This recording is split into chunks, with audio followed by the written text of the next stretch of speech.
C'est le troisième policier décédé en service en moins de 10 mois dans le 77, 15 au total en France depuis le début de l'année 2010. Ce jeudi 9 septembre, le temps était au recueillement. Le lieutenant Nicolas Debarge, 25 ans, est décédé dimanche 5 septembre de noyade en tentant de porter secours. Cet acte de bravoure a été salué par le ministre de l'Intérieur, Brice Hortefeux. Dimanche dernier, à l'aube, à Melun, quai du maréchal Joffre, un homme roulant à vive allure et a priori en état d'ébriété a perdu le contrôle de son véhicule et percuté une voiture. Pour une raison inconnue, le conducteur s'est alors jeté dans la Seine. Des policiers de la brigade anticriminalité présents non loin de l'accident et en opération de police ont assisté à la scène.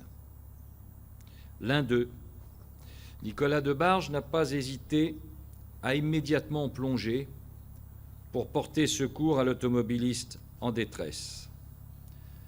Par ce geste spontané, il a accompli un acte ultime de courage et de dévouement, un acte héroïque.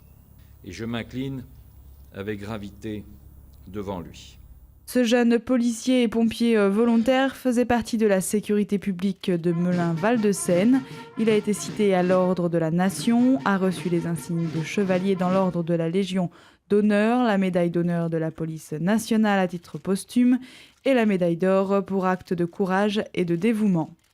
Ce jeune policier affecté à la BAC de nuit de Melun depuis juillet 2008 faisait partie des bons éléments, 12 lettres de félicitations à la suite d'actes de courage après des interpellations en flagrant délit de délinquants ou de criminels.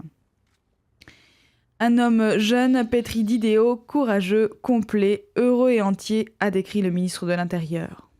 Ce nouveau décès n'est pas banal. La Seine-et-Marne et tous les effectifs de police sont une nouvelle fois endeuillés. Être policier, rappelle le ministre de l'Intérieur, tout comme la directrice départementale de la sécurité publique, ne veut pas forcément dire risquer sa vie.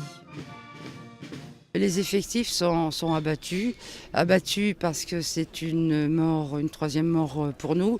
Et puis surtout, ce sont les circonstances de la mort qui nous paraît encore plus injuste. Une mort chez nous, comme l'a dit le ministre tout à l'heure, nous ne travaillons pas et nous ne sommes pas là pour perdre notre vie, mais pour sauver des vies.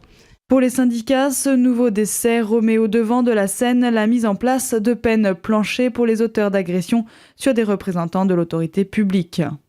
Nous, on n'est pas partisans au titre de mon organisation, au titre de l'UNSA Police, de forcément durcir le cadre judiciaire. On demande à ce que la loi soit respectée, que la justice puisse être rendue normalement et que les agresseurs de policiers, c'est un peu nouveau, puissent être touchés par des peines planchées. Il est anormal en France que malgré l'indépendance de la justice, qu'on puisse avoir pour des faits similaires, une agression similaire, des peines qui vont du simple au double, au triple, au quadruple. Il faut qu'on puisse harmoniser tout ça.